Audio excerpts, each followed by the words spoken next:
what's going on, people? Welcome back to the channel. Welcome back to Saeed TV. We are live for the debate show. I hope everybody's going good today. Make sure you lot like the video. Make sure you lot subscribe to the channel. Subscribe to the guys' channels. All links are in the description. And yeah, man, run up the likes. You know what I'm saying? Big up to the community. We got man like Dominic here. We got Temi. We got Adam. We got Brian, Elite Pundit. And we've also got Staffy TV in the building. Guys, everything all good? Everyone all good? What's happening?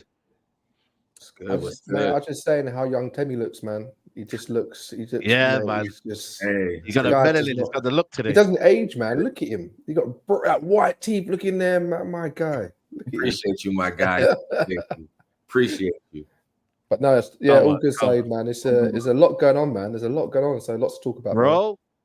This is what I said, man. This the title of the video is drama at United, man, because it's always constant drama at United. There's never a dull day. You know what I mean? If you're just even a fan, let alone content creator, but even a fan, like there's never a dull moment in the WhatsApp group, never a dull moment in the chat. Like, you know what it is with me? If I see that people are sharing things in the WhatsApp group repeatedly, that means there's something going on. You know what I'm saying? But if there's no shares, there's no talking points, that means everyone's getting on there with their day. And it is what it is. But I don't know where we start. We've got Rangnick backing up Sancho a little bit. We've got Ten Hag saying a lot of things today, man. Martial and Antony as well. So, yeah, let's get straight into it. Big up to everybody on the building. Let's talk with Rangnick. He's come out and I think defended Sancho a little bit in that regards. He said in an interview, Sky Sports Dutchland, he said Rangnick on Sancho, he had the best time in Dortmund, and when he was healthy, he always played for me too. However, he wasn't as carefree as he was in Dortmund, but that also was due to the overall situation.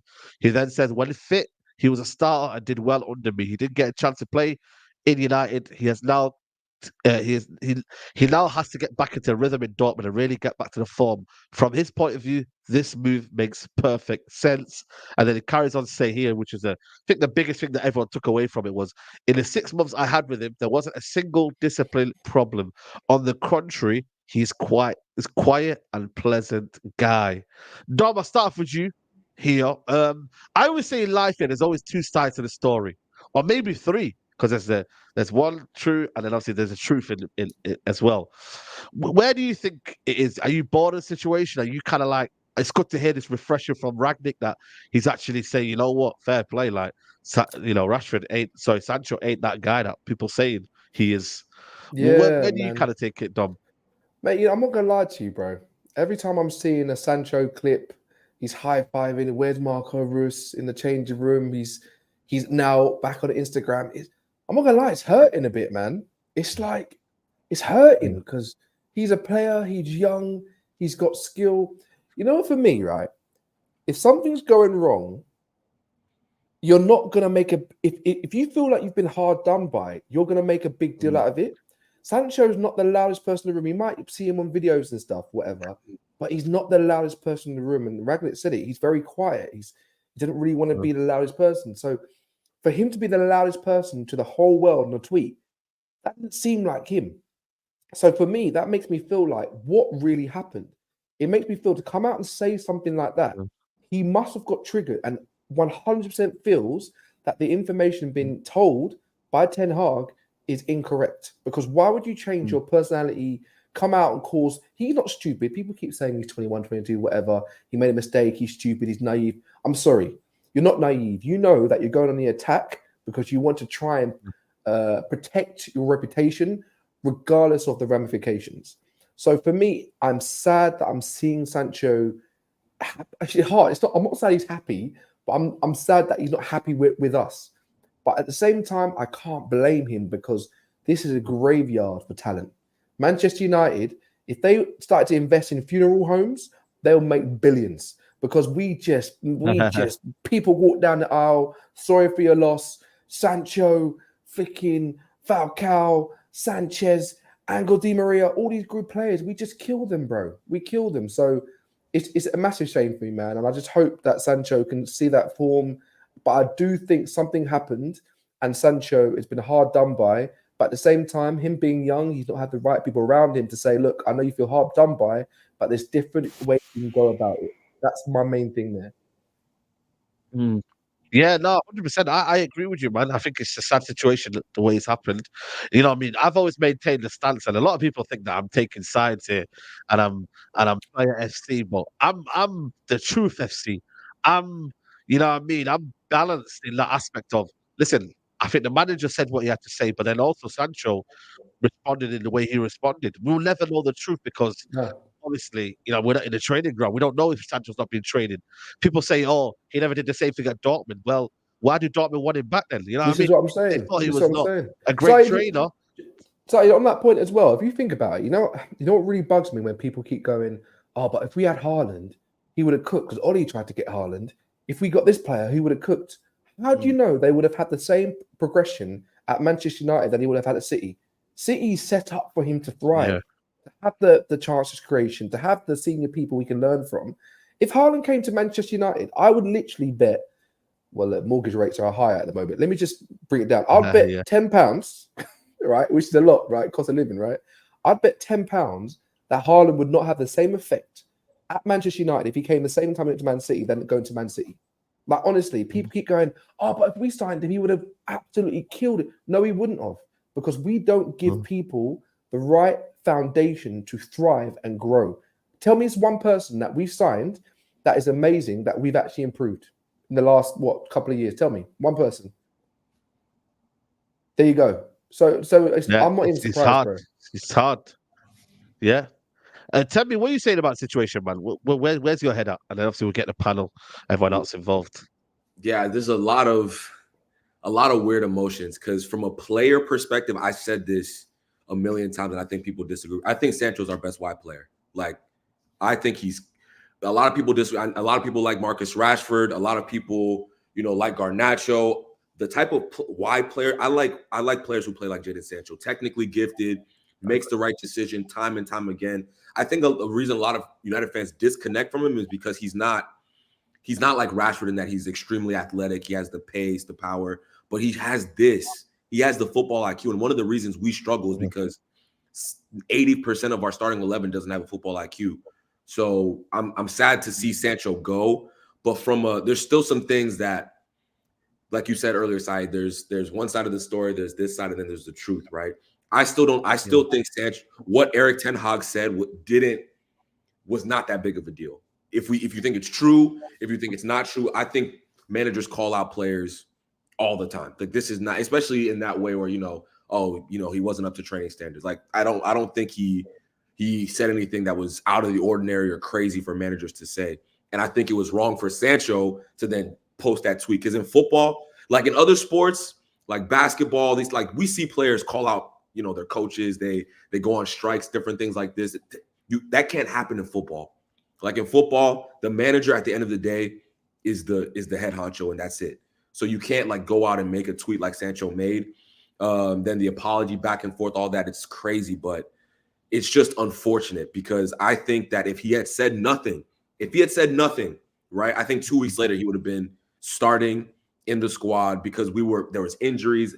Antony was away because of his, personal, issues, whatever the case may be. I think he would have been back in the side. So it's just, it's an unfortunate situation, but I know one thing for sure is he's gonna kill it at Dortmund, right? They don't really have a consistent left winger right now. He's gonna slot right in there, get back to scoring a bunch of goals, making chances, and then United fans will want him back. That's what's gonna happen. United fans will want him back.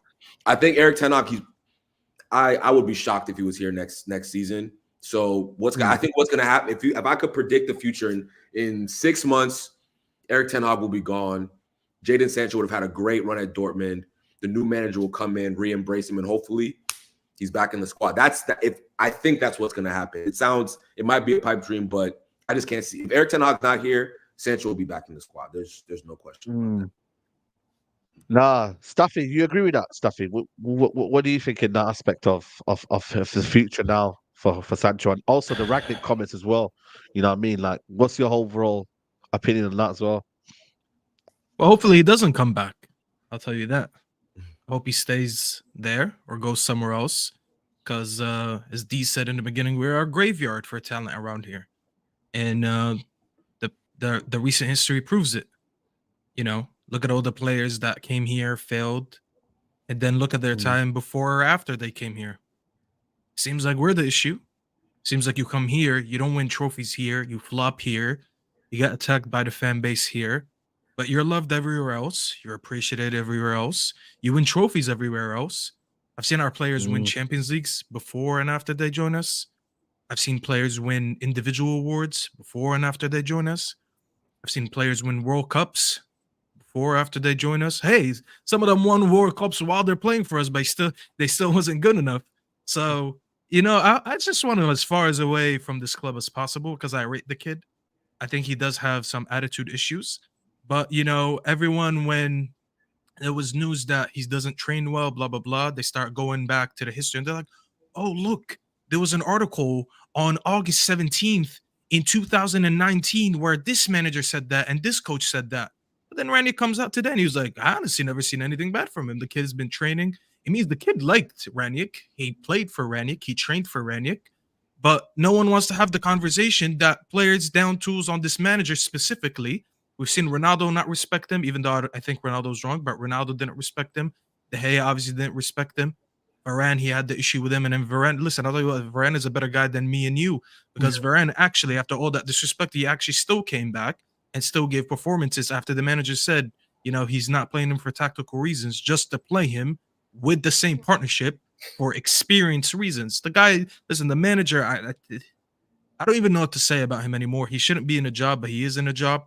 And listen, Sancho, I hope he does well. There's a lot of people that want him to fail. There's a lot of people that, you know, are bitter because he's kissing the badge at Dortmund and he said, I feel like I'm back home. Who cares about I thought, no, you know what it is, Tammy. I thought he was the issue. So it's like the fact that he left and you're still talking about him, it tells me that you're the issue, not him. Because if the kid is doing well, did you see that video of the German guy saying the latest medical I ever had to do? And people were like, haha, he's late to his medical. No, you dumb idiot. Look at the wall. It says hours 23 something, which means it's almost midnight. They're saying it's scheduled late, not that he's late to it.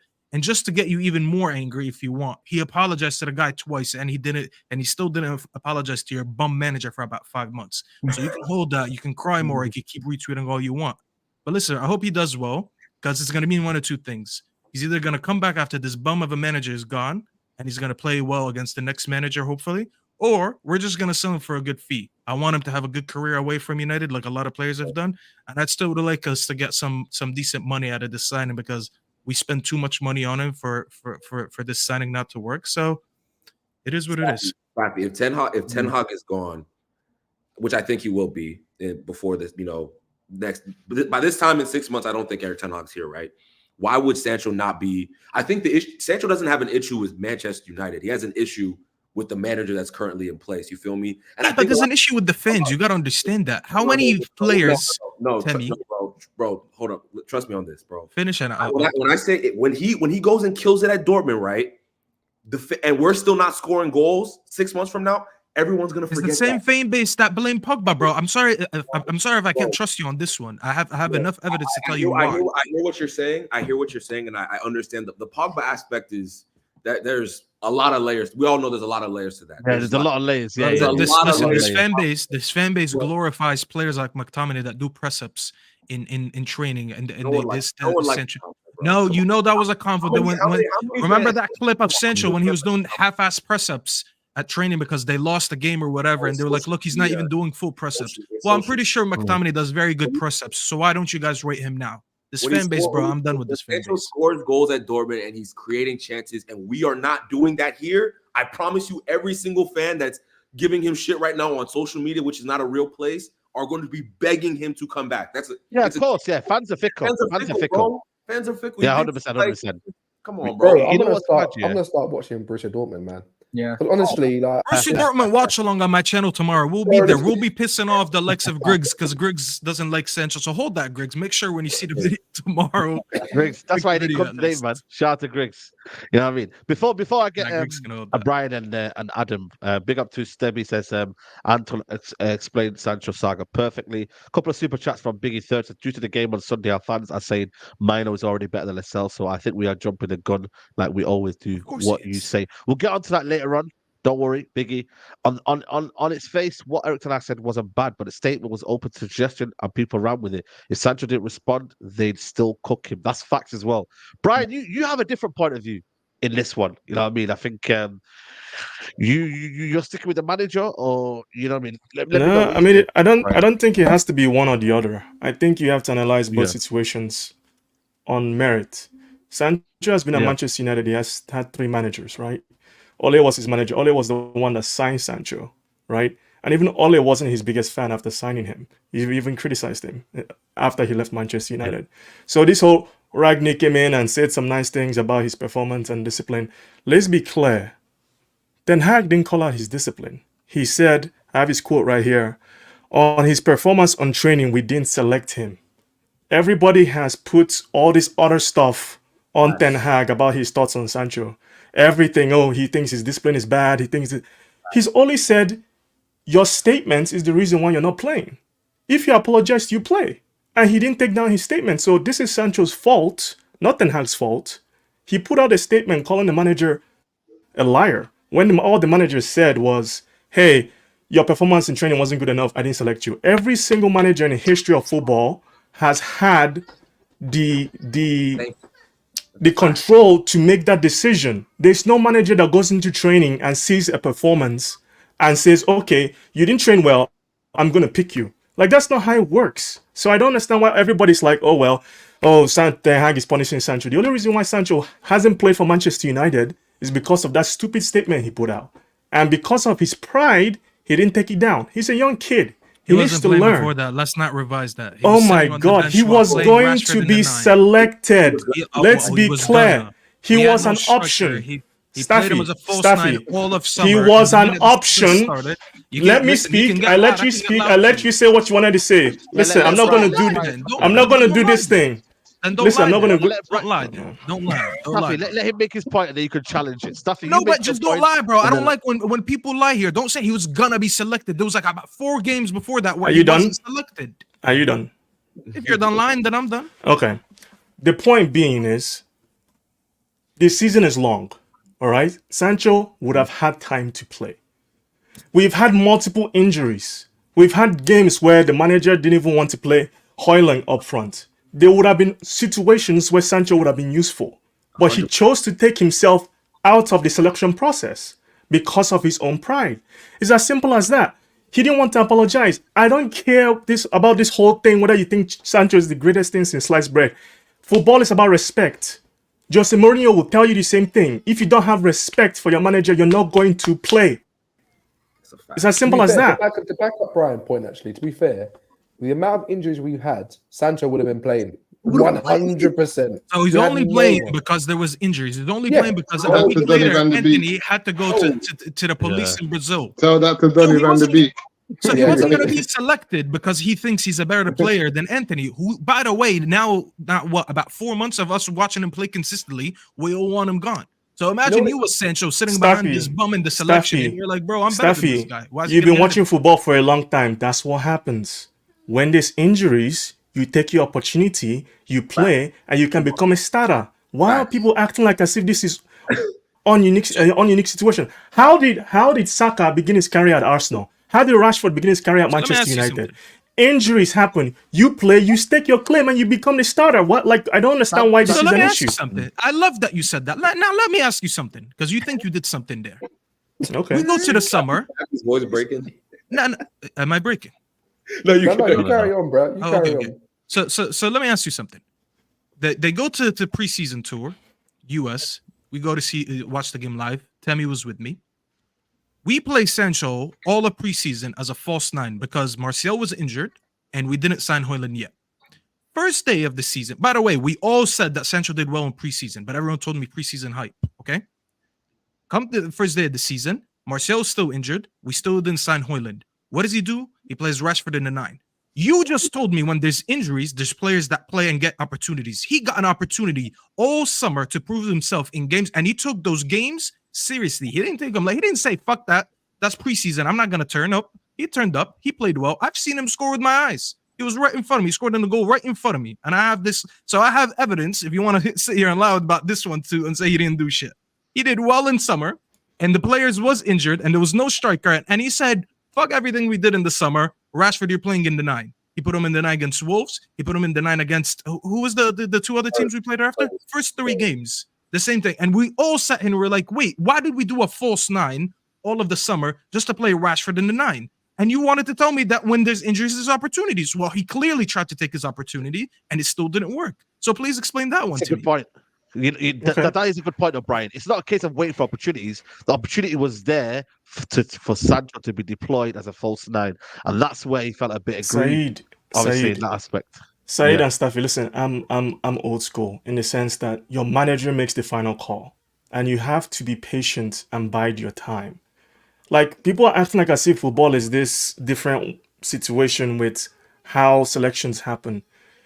Yes, he did well in preseason. By the way, I was actually there in the stadium when he scored against Arsenal. I've not criticized throughout this whole thing. Have I Well, we should have criticized met up after Sancho? the game then. So I wasn't. Well, we hadn't met at that time. But my whole point being is, I liked him in the false 9 position.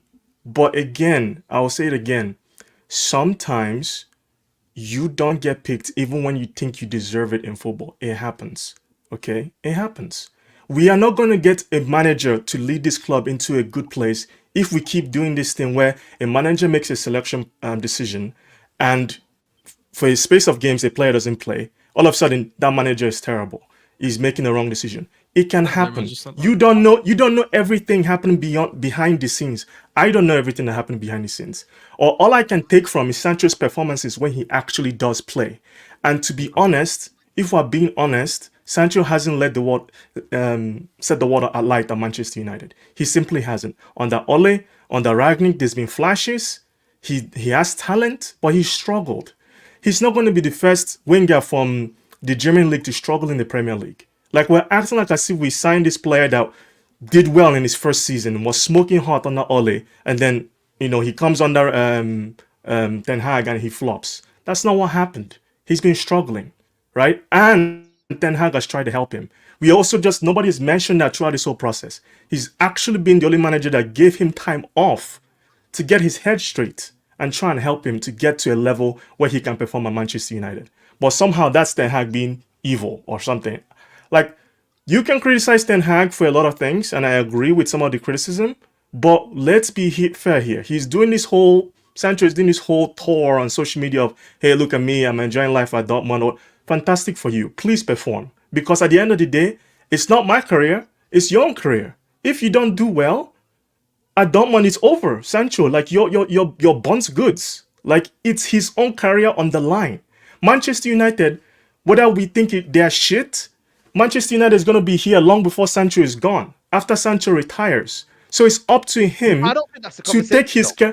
No, but it's important. It's important because fans are making it sound like as if, oh yeah, Sancho is the end all be all. Listen, he's not. There's going to be another star player. Greenwood, though. The same was said about Greenwood. But Greenwood's situation is entirely different. No, but I'm saying the same was said about Greenwood. He's gone away. He's outshone all of our attacking players.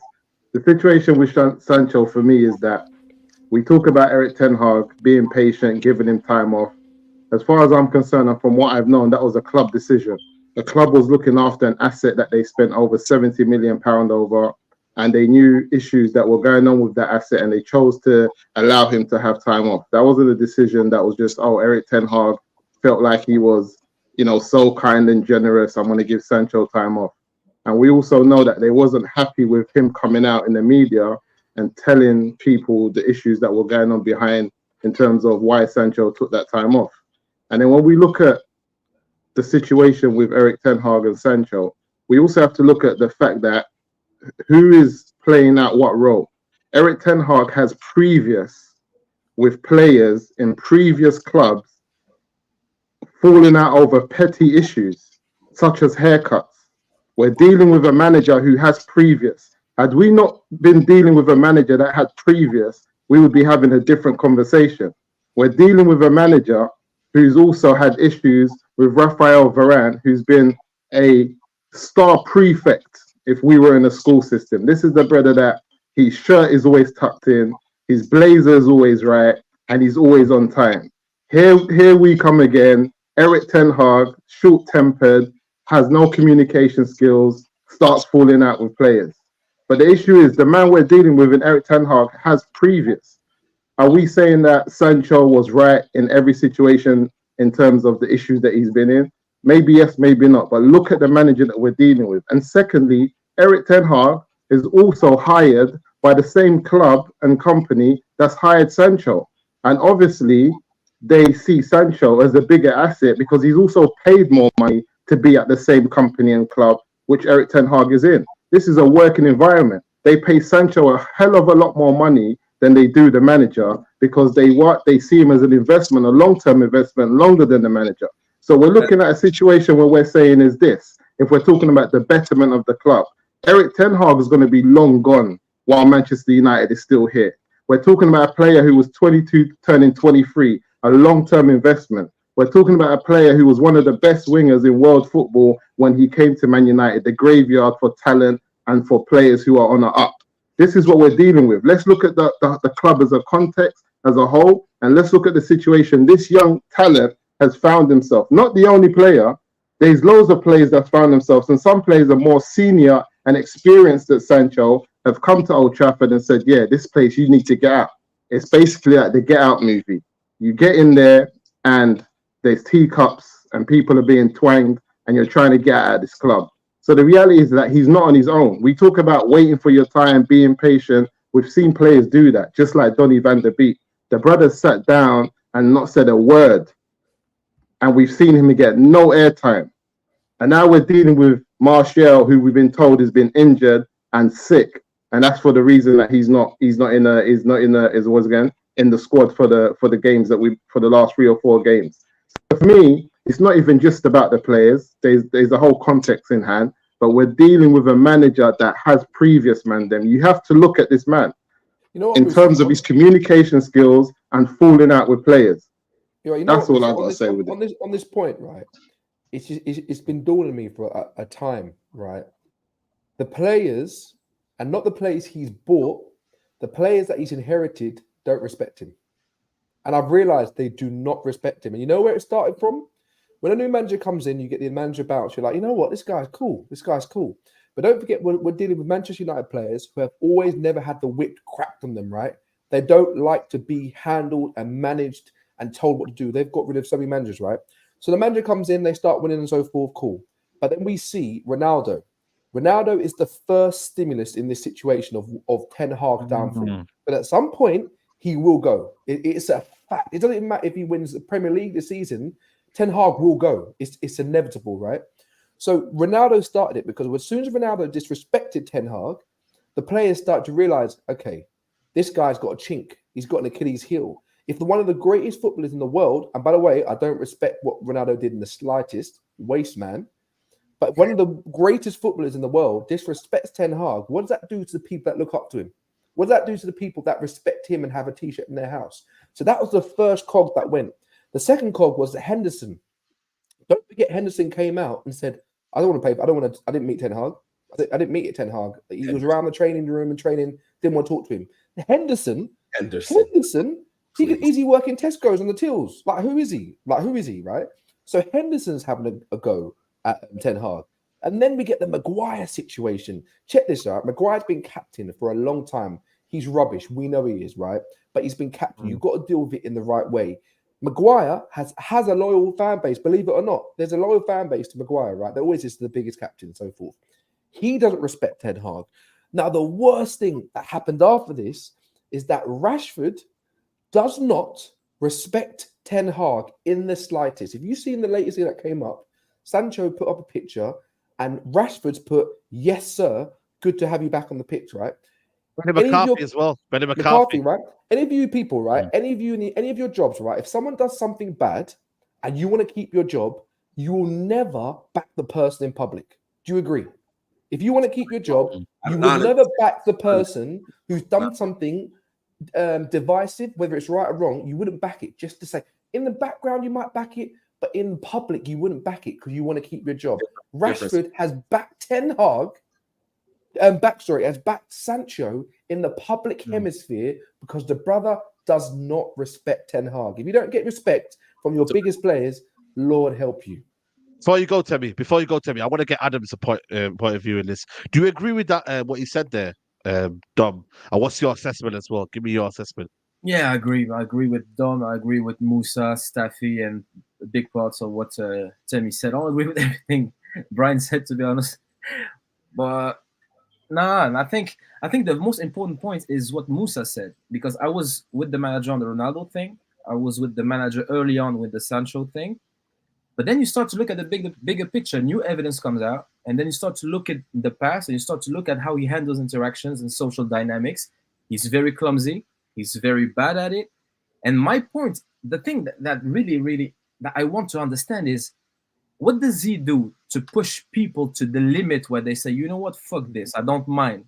I don't care. I'm willing to sit 3 months. I'm willing to leave. I'm willing to get sold in the next few weeks. What does that man do to push player to the very edge? Because Ronaldo, look, I didn't like the way Ronaldo handled the thing. I agree with Dominic 100% on that. But he said, and I said that on a few shows, he said, I don't respect the man. This is not, we got a disagreement, or respect is a strong word, and he knows what that means. And he said, I don't respect him because he does not respect me. And now Sancho was willing to go out there on Twitter and say, you know what, I'm not apologizing, because as men, we know this. There's not much we don't have much more valuable than our reputations, do we? And I cannot let you lie on my name. I can't. If I did something bad, I will probably, I think Sancho is disciplinary problems, I agree. Or at least it looks like that. But this is just too much. And then you fall out with Varane. And the thing is, you can't fall out with Varane, but you can't lie. And we've seen him lie.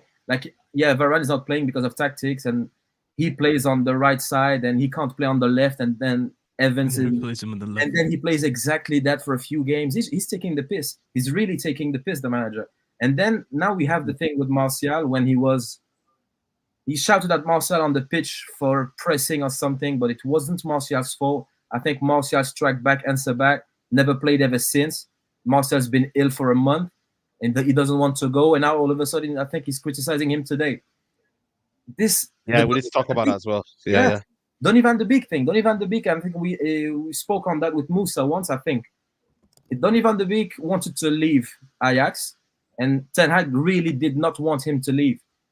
And I'm pretty sure he still has that in mind. He said, you know what? Do you remember back then at Ajax when I asked you to stay, you didn't? I think that guy is that petty. And of course, a lot of speculations.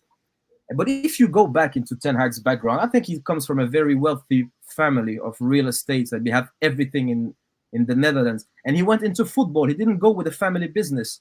So I'm pretty sure, and this is just me from the outside, you can't take this but I think he always had something he had to succeed at football, because his family is looking at him, because you have a path and you can take over the family business and be one of the richest men in the country or whatever. So he always takes criticism as an attack on him personally, as if you're not worth it. If you criticize him, it feels like you're attacking his legitimacy in the sport. And that's not it. You can criticize someone. You can ask questions.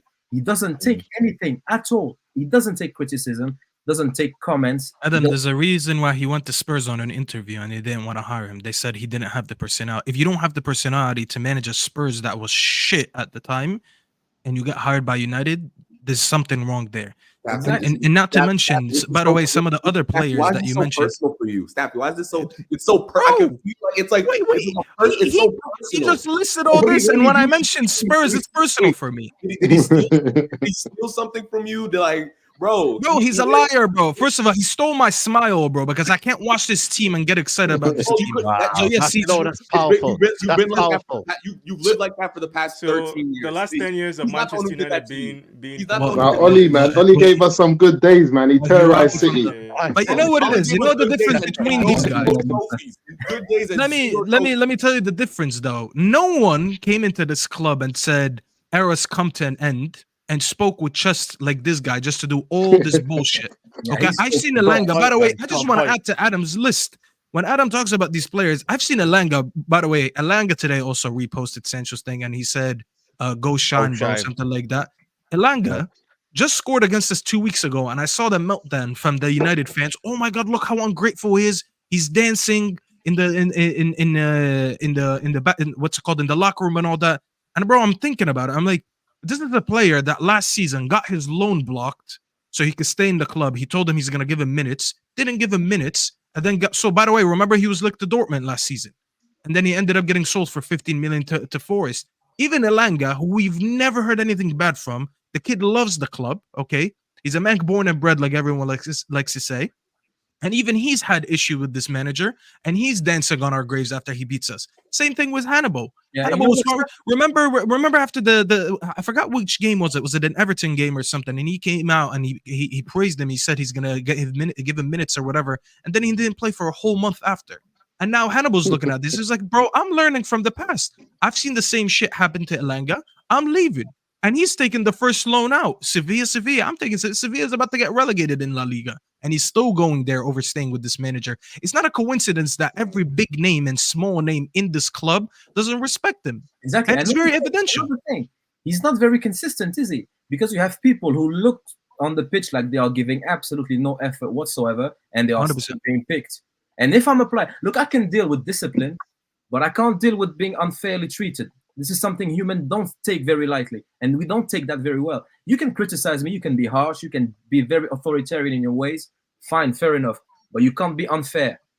And this is something we've seen at the moment. And as a manager, as a football manager, there are two things you cannot be. You can't be very poor. You can't be this bad at handling social dynamics. And he's terrible. If you think football managers are fair, you think football just across. You think all these football managers that are winning trophies are fair to every player. Hold on. You can't be unfair, as I said, and you cannot not know who the good players are. And he hasn't got a clue. He hasn't. You know got what's mad here, guys? Yeah, I think the biggest point is all players have to be happy when they're at the club. No one said that. No. Yeah, no one said that. Like I said, No one said that. No one said that. No, but you guys are talking about Elanga. Like, I don't understand. What is the point of Elanga? He wasn't getting game time. He wasn't happy. Who kept him? He gets game time. He leaves. He gets sold. Like, move. No, but who Like, I kept don't him? understand what's the big This is deal. just an example. We mentioned Elanga as an example of mic is how many low. lies and how many people this manager has done dirty Hey, in this Mike's club. cutting it out. He done Yeah, dirty. Let me man them. Again, that's not how football works. Like, you're using these words that are supposed to kind of come kind of emotion and feeling against Ten Hag. He's done this player dirty. He's attacked this person. He's done this. But the reality, that's not the case. That's not what happened. Are we He's lying? chosen not to play a player, right? And Elanga No, what hasn't about played. No, Yeah. but we're It's talking not- about his But days He in blocked Ajax. his loan. But But- I but just we're told talking you that about he his blocked his previous. loan. Blocked his loan. But he's got previous Yes. though. What about the previous in Why are you Ajax doing? with the There are players many that he players fell out with over there? I mean, to be fair, he has succeeded with a lot of players at Ajax. There are a lot No, of but he people fell wanting out to with buy. players over haircuts. Like one of the All guys told. managers fall out with players. Like, No, this but is- what I'm saying are we is talking about? when we look at managers, my yeah, like God. Jose Mourinho, Pep Guardiola, Jurgen Klopp, a lot of these guys come with I'll a be back. CV. They come with a CV, and I feel Yeah. like to just say that a manager without a CV like Jose Mourinho can just come and start demanding respect. People demand respect based on their CV, based on what they've done previously. Eric Ten Hag can't come to Man United and start treating players like Ronaldo as if he's the same as Scott McTominay. Not even the Bro, that's how the hierarchy works. It's No, but very this is the normal. It's situation. very normal. We always- It's very I normal. think people forget Cristiano Ronaldo's interview, and they think that people forget Cristiano Ronaldo's interview. He rarely spoke about Ten Hag until Piers Morgan asked him about the manager. He spoke about the club facilities, the running of the club. That had nothing to do with the manager. He spoke about the whole infrastructure. He was basically the interview was more on the Glaziers and what they've done to the club and the downfall in the club. Then when he was asked about the manager, and do you respect him? He said, I don't, because he doesn't respect me. But to be honest, to go on like he came there to just talk about the manager is also incorrect. The brother came there to talk as a United fan about what he found after going back to the club and the state the club was in. No one's disagreeing with that. No one's disagreeing with that. Before you go, man, I got a couple of super chats to read out. We got to Corey says everyone says that Eric Ten Hag helped him, but I'm sure Sancho wouldn't go to Holland where he doesn't know anyone or feels comfortable. Knowledge, big up to knowledge. This man said Varane was sick when he wasn't. Martial was sick, now he's injured. After his agent said he's not leaving January, that's a way of telling him he won't play. Coward. Eric Ten Hag is like an insecure gal who hangs out with an ugly gal to boost her ego. He never said we lost because of me. Not one time. It's always the player's fault or something. Mandem, let me ask you a question, yeah? And I bring Dom in firstly, and then we'll go to Adam after you. Is Martial injured or is he ill? He's saying here he's not fit. We want the players to be fit, and this moment he's not. We have to make him fit in his job as well. I don't know if he's fit or he's ill, you know. I'll be real with you, Dom. Chat to me. You think he's fit? You think he's injured? Like, I don't know, because in the day he said he was ill for like 3 weeks. Broski, I don't know what to believe anymore, guys. I'll be real with you. This is me coming from a genuine place. I'm not trying to ban or troll anyone. I don't know if Martial is injured or he's ill. I don't know. I genuinely don't know. What? If it was anyone else but Martial, I would say the guy's not in. He's more than fit. He's fine. But Martial gets injured every other Tuesday. I'll put it in my calendar. This season, though, he hasn't. Though this season, he hasn't been injured that much. Still, he's never always 100%, man. He's got something. There's players that have an injury vulnerability, and that one of those players is Martial. He'll come and play a couple of games, and then something will happen. He is not a Bruno Fernandes, unfortunately, who's freaking never. He's always 100%. You know what I mean? Lord, give someone else a chance, man. But I honestly think he is actually just either ill or his mind's not in the right place, because what Eric Ten Hag's learned is that he can't be that direct anymore. He's learning very, very, very sharply that Manchester United is one of the biggest entities in the world. And at the beginning, he started saying, oh, yeah, I actually the same as Manchester United. They're the same. What are you talking about? No, they're not, bro. And you'll learn that hard, man, because if you literally say something wrong in a press conference, it's on the freaking sun, bro. It's on the sun. Do you know what I mean? So what he's understanding now is that he's got to say things in the right way to keep people on side. Because I'm not going to lie to you, he's lost Henderson, Maguire, Lindelof, Rashford, Sancho, Palestri, Martial. He's lost all of them. None of them respect him. So what he's saying about Martial is that either Martial's like, I don't respect you, I don't want to play for you, and he can see that he's not giving his all. So he's saying he's not fit. He's not fit. He's see what he said about Antony today. Yeah, that he's this is what I want to bring in. This is what I'm saying. You know, Brian. His own man. Very, very. But this is why I don't get the energy from Ten Hag. The excuses here. Let me just bring this up, from Fabrizio Romano. Said it best, man. No, hold on. Hold on a minute. This is it, because I don't know why you guys are surprised. Honestly, I don't know why you're surprised. Very, very selective for me. Very, very selective. No, but he dumped him. He says here, let me just bring this up, He says here, Ten Hag on Antony. He has his off the field issues stop him playing, which is obviously fair enough, because again, you know, I mean, he's had a alleged domestic abuse case that was cleared apparently, and we don't know yet. He goes, I think first year was okay. I think in the preseason he was very okay. First 4 games were very good. I'm not sure about that. Does anybody remember the first 4 games? No. Him being When he good? scored the first goal, 3 goals. If you remember, sorry, the first year. Oh, sorry. He scored against Arsenal, City, and I forgot who. Oh, yeah. Okay. I thought he was talking about this year. He goes, he was out and then he came back and he didn't deliver the performances we should expect from him. Because a lot of people were saying, he don't have the same energy that he would have for some. Saeed, but you missed the line there, Saeed. You missed the line. There was a damning line when he said that. I don't think it's there. If you watch the press conference, he said that Antony caused his own off the field issues, and he has to solve them, and we can help him. I'm like, I say, yeah, you not hearing what he's saying here? He said the brother caused his own issues. He's basically saying he put himself in that. Bro, I'm not surprised, bro. But targeting the wrong players. Yeah, he said he caused it. Watch when they talk about Antony. The thing is very highlighted in the moment. The performance are not there. But don't forget, last season, everyone was telling, hey, the signings from Manchester United were very good. because as a team we performed. Everyone was telling how great Licha Martinez was doing. How everyone was telling me, Christian Eriksen is a top signing. Malasia, very smart. Then we had Antony was doing okay. If I don't think City's this is big on the money clip. sign, That's not the one, the No, full one. But that's not the yeah, one. he basically said though that Anthony caused his own issues, so he has to get himself out of it, and we will help him. And I was thinking, why are you dropping my man? What did he cause? The thing's still up in the air. How do you know he caused it? I think it's a language. Yeah, I'm gonna. I wouldn't But he's read got too much. previous. But he's I got wouldn't read. previous. I How many wouldn't read. times when he's got previous? This is what I keep on saying. The Is he on brother's got I is he on think- I previous. probation, think, Moose? Is he on again, probation, people- Musa? Is he on probation? I think so. I think so. But the I think problem with with- Eric Ten Hag is that whether it's a language issue and he doesn't mean to do it, he has previous with his communication skills. Whether he means to do it or he doesn't mean to do it, it's an issue at a club like Man United, especially with the type of players that we have. We've all understood that we've got these fragile players who need an arm around them, and this is why they were up and down with Oli, but they had no tactical direction or awareness in what to do.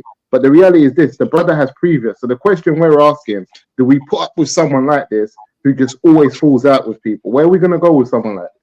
And he's not even performing on the pitch. Yeah, that's the thing. In terms of, here's my thing, Well, right? let's- Because fans need to understand when a player is underperforming, most people look at the coach. Even right now, let's look at Arsenal, for instance. Arsenal are not where they should be exactly, right?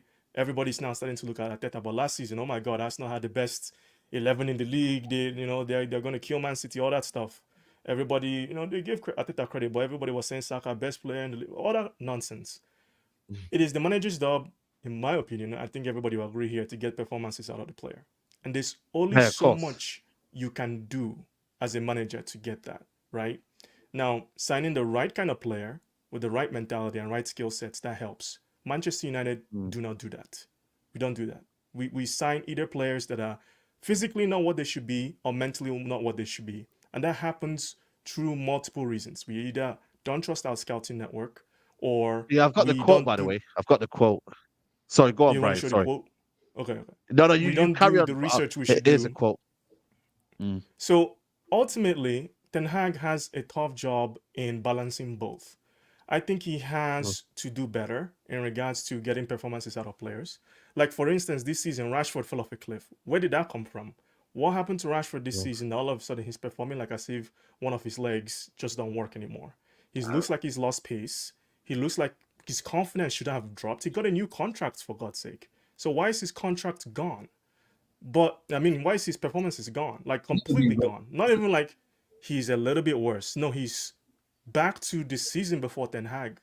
But he's not playing for him, bro. It's simple. He's not So, playing for Ten Hag, but bro. that's not a good thing, with that. right? No, it's Because not a good thing. I'm just telling you the answer, bro. no, No, I it's like agree. one But I'm plus saying one it's not a good He's a thing. shit, It's Anthony. it's Rashford damning is not good. it's damning on Rashford, Yeah, he's because a shit, man. if this was done by a foreign player, like another player that's not named Marcus Rashford, the whole English press would be on their neck.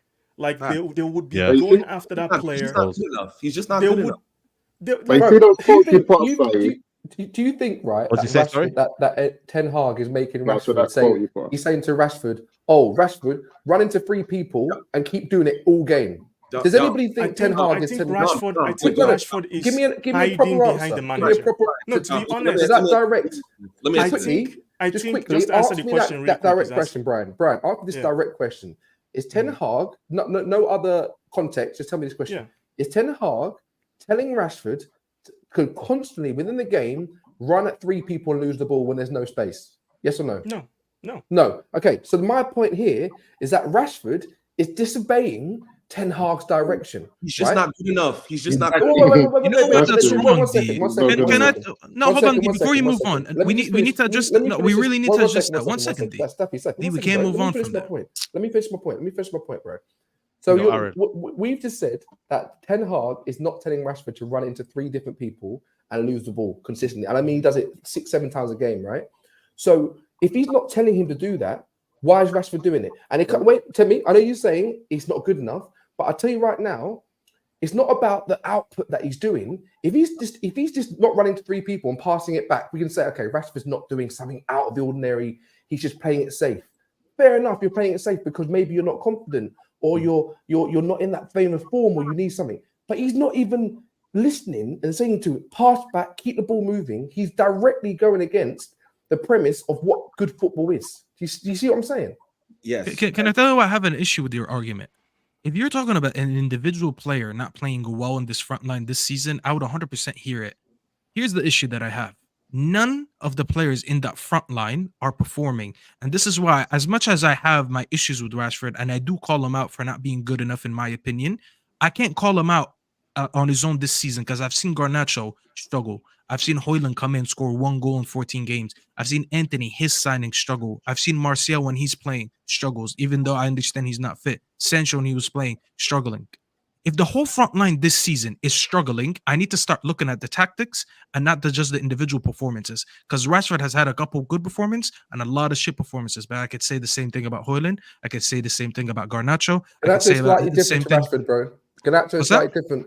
No, I get that. I'm not doing a direct comparison. I'm just reminding you that the whole front line hasn't been good enough. When you were sitting at 18 games with 18 goals, it's a coaching issue. When Rashford is picking up the ball deeper in the pitch than he was last season, then it's a coaching issue.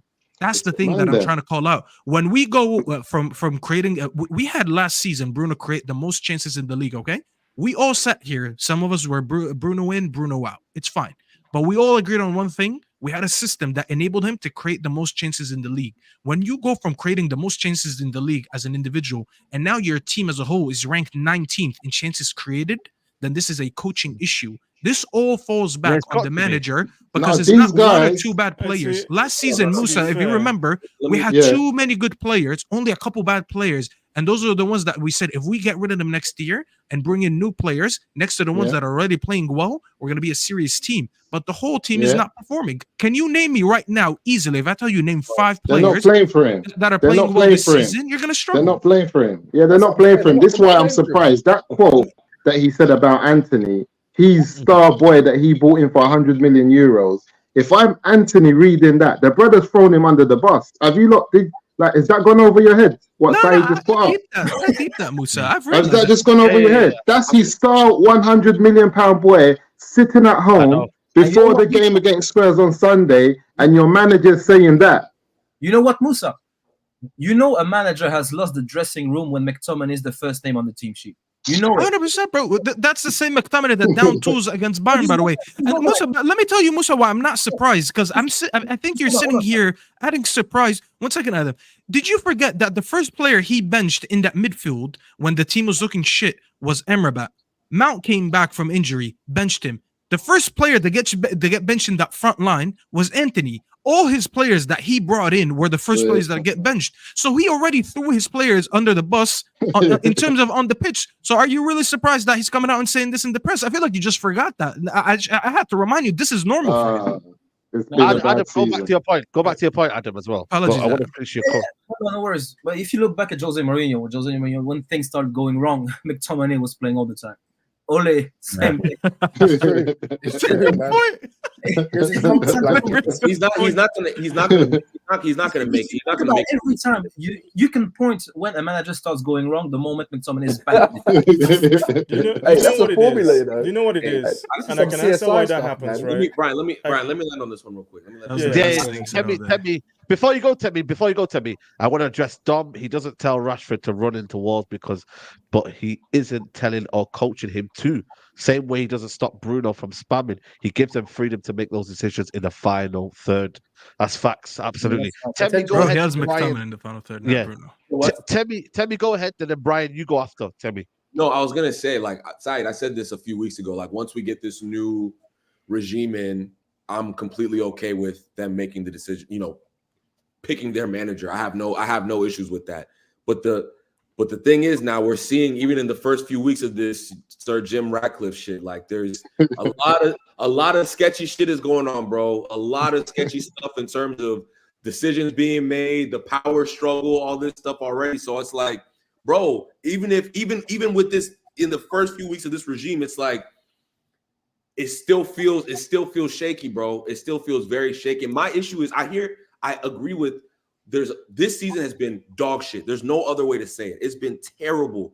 But the thing is, I hear why I kind of lean towards what Brian is saying is that it's going to continue that way if everything around it just isn't organized, bro. We can get a new manager. We can get rid of these players. If they still pick the wrong players, it's gonna Hoyland, in my opinion, I'm sorry, wrong player. Antony, clearly the wrong player. You know, Mount, I like him more than others. Hoyland. Probably the You wrong giving player. up on Hoyland? You giving up on Hoyland already? Yeah, you giving up already? Aye, back your manager. He's not. But the point I'm trying to make, like, he's done everything wrong, and it's not gonna get better if we don't. If these same people are making the same decision, you feel me? Like, it's just not going to change. It's not going to. You know what, Tommy? Bro, I just want him to make decisions on the pitch, bro. I agree in the sense that I think we have political problems that are players. I think Rashford is a political problem more than a player problem. I don't think Rashford is good enough. I think there are things that make him like undroppable or something. And that is where I agree that the structure and you need to remove and put the right people in place, because there's no way you build your team around Rashford. He's as unpredictable as they come, and the same for Bruno. And surely there are politics and stuff like that involved. Surely there has to be, because there's no way. There's absolutely no way. So I agree on the structure thing when it comes to this. But then again, this manager's taking the piss to me. He's really. You know what we said though? We see with Rashford. Before you go, man, I want to bring Brian in because I think we heard his opinion. Gino says here, you need to watch the Matic interview video last month where he said Sancho was frequent late for training. This is set 8 analysis. Matic, the one refusing to turn up. Listen, Sancho hasn't played for 5 months. Sancho hasn't played for 5 months. He hasn't been in the squad for 5 months, and we're not still not winning football games. Now, if you think him eating Lunchables in the parking lot was an issue, I got good news for you. He left yesterday. So we'll see the next game, and we'll see in the next half of the season how we're going to do with no Sancho, because I don't want no more excuses. I don't want no more excuses. He's not there. No, so I expect us to win now. I mean, he hasn't been here 100%. For the last 3 months or whatever. And so what haven't we been winning, Brian? That's a great question. Let's talk about that. There's over 1,000 people here. Guys, like the video. Go ahead, Brian. My issues with Ten Hag aside, right? And I have a lot of issues with him. We keep doing this as a fan base where immediately we don't like the manager. Like, we have issues with him. Everything is his fault. Whether the players aren't performing, if whatever is going on with the club's transfers, it becomes the manager's fault. The manager gets sacked, it becomes the club's fault. Then a new manager comes in, then it becomes his fault again. We're going around in circles. Where we keep doing this thing where I'm like, I want people to know, right? Focus on what is Ten Hag's fault, right? The tactical application on the pitch. The way certain players perform on the pitch. That is his responsibility. That's why he was hired. The discipline of players, whether people like it or not, the manager has to install discipline in the club. Manchester United have lacked that for years, like a decade since Alex Ferguson left. Ferguson on his own was the whole structure of Manchester United. And when we removed him out, everything collapsed. And there has been nothing in place ever since. So you're bringing a manager that was at a club in Ajax that have a model that's been going on for God knows how long, over 50 years or whatever it's been.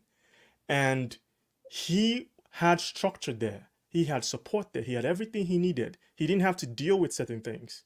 We are having Ten Hag do the job of director of football, do the job of a technical director, do the job of his coaching, player liaison. He shouldn't be doing all this stuff. If the player has it, like I can't remember the I can't remember the club. What are you talking about, bro?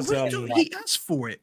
Bro, he asked for full control on transfers before he comes in. If you saw how the club was run for the past 10 years, you would ask for that too, bro. No, but he had Rangnick. And he didn't want Rangnick. He's stubborn. He didn't want Rangnick. He took Rangnick's reports and he said, "F that," ripped it up. Yeah, he didn't want Rangnick. Full control on everything. He's ignorant, man. He just.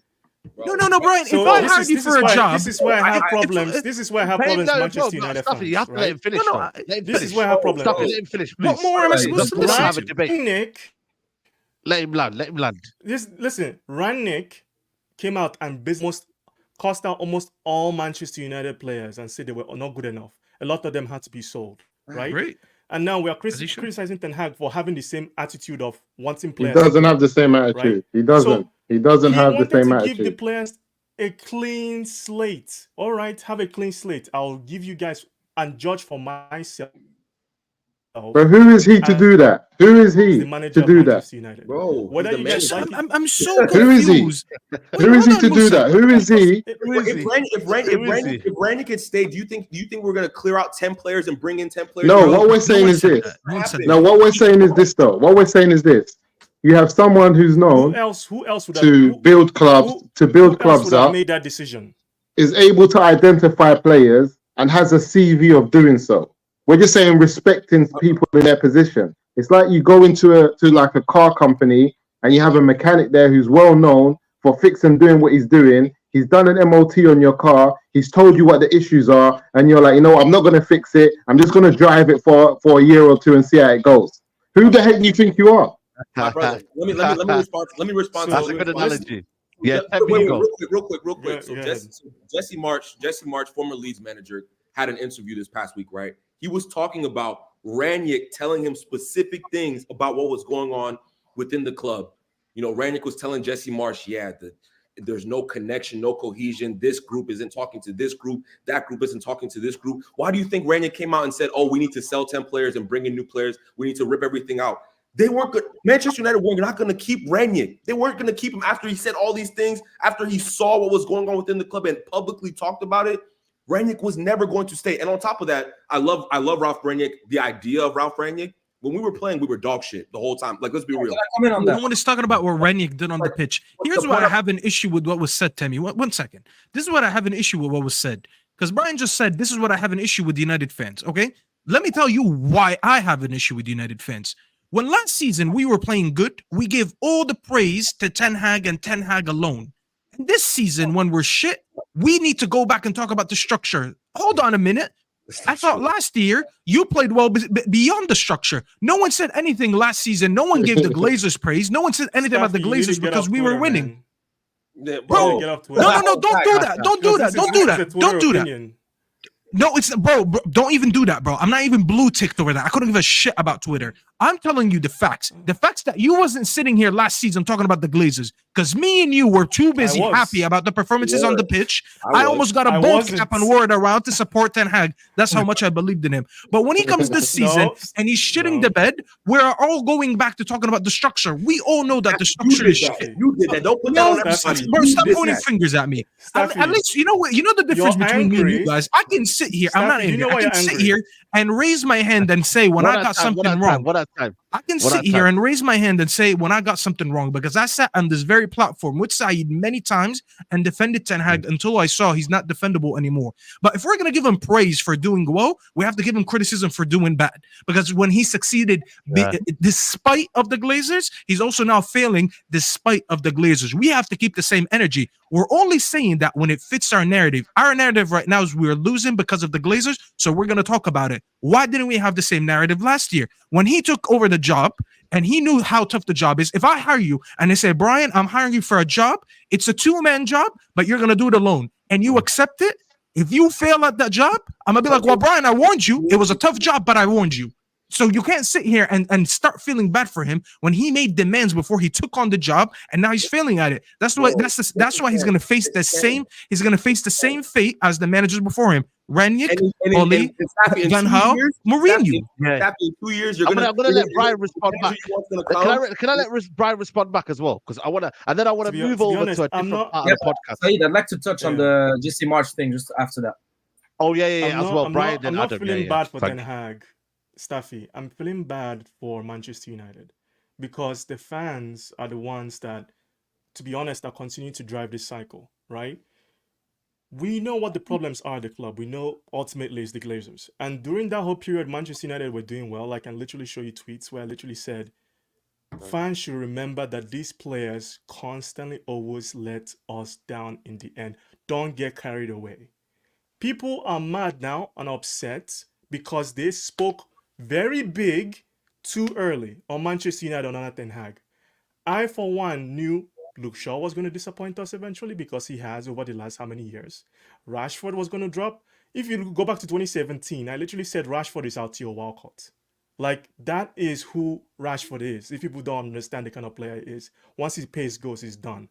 but people don't want to admit it. They keep hyping this place, and I'm like one of the biggest people that wanted Bruno Fernandes at Manchester United, but I'm one of his biggest critics right now. So I'm not the kind of fan that defends people just for the sake of defending it. I'm saying what I'm saying because I know for a fact if Ten Hag gets sacked today, the same issues are going to persist beyond him. But I never No matter disagreed the with you on coach. that. No, I never I disagreed. get that. No matter the coach you bring in, and right now Ten Hag is struggling. He's making mistakes. That's what happens when if you hire me to do a job that was a job for 3 people, and you hire me to do that job, I will make mistakes because I am not equipped to do those 2 other jobs. He accepted it. It's his fault. He should be criticized.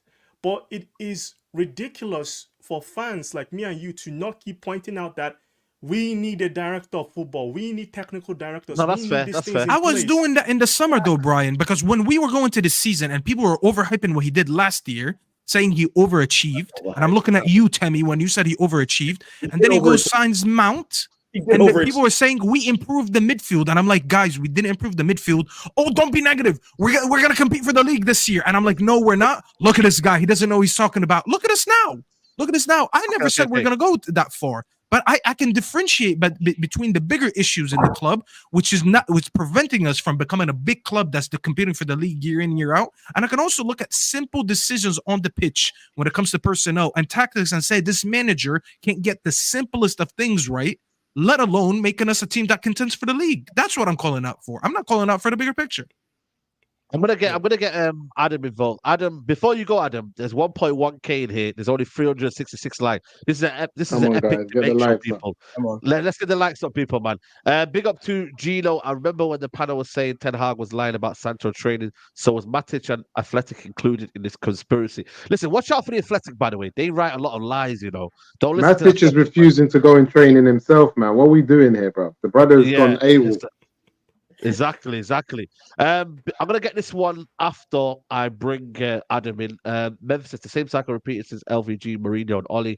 Only thing is constant is to players. Changing players hasn't worked. And this question later on, Brian, did he not or delay signing for Man United if they didn't guarantee him control over everything? Wait for that question when Adam goes ahead.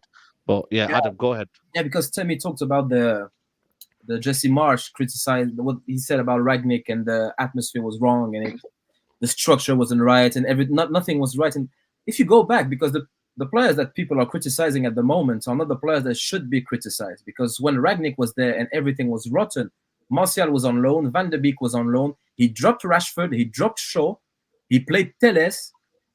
That tells me something that we need. And another thing, if we the dressing room leaks with our all-time peak, well, when players leak information to the press, because you leak it to the press, you don't leak it on Twitter.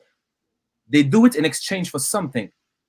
You don't just leak information and you expect nothing in return. So if you go look who's protected by the press, who are the players that are untouchable in the British media, and then you get the answer very quickly who are leaking information.